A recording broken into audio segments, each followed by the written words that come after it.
Let's get a bit more on that Swiss banking sector crisis, jitters through the global markets, although many of them ended up on the day. I'm joined from the Swiss capital of Bern, business consultant Cornelia Meyer. Cornelia, welcome to our programme. So the European markets are up. I see the Dow is up. Is this crisis over? Not necessarily, but it's certainly a respite.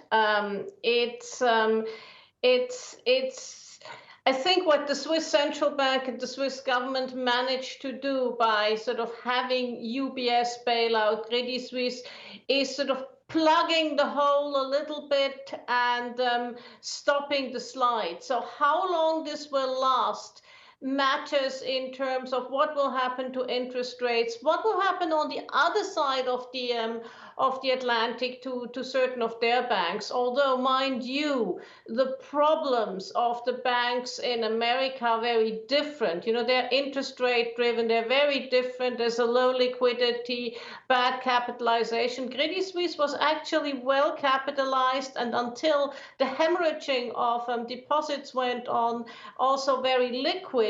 So it was a matter purely of trust. It's interesting you talk about interest rates. In London here, we've got the setting of the UK interest rate on Thursday.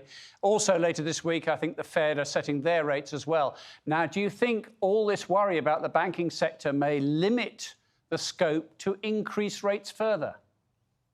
I could hear from various of the central banks more dovish tones. So I think the consensus is that in the US, where we would have expected 50 basis points, 0.5%, people say it's going to be nil or 0.25%. So people will be dovish. So the question is, how are you selling this? Are you selling this as this is the end, or are you selling this, we are pausing for now to see what happens with inflation? And as for the merger of these two banks or the takeover, there's going to be a huge headcount having to be cut. It'll be a matter of days, I would imagine. Wouldn't you think that some jobs will be going?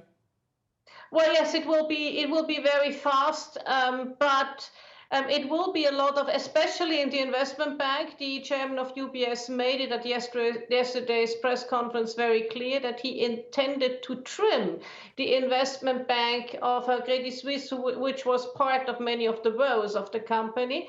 But also in the domestic bank, because you see two branches of both banks in most major sort of agglomerations.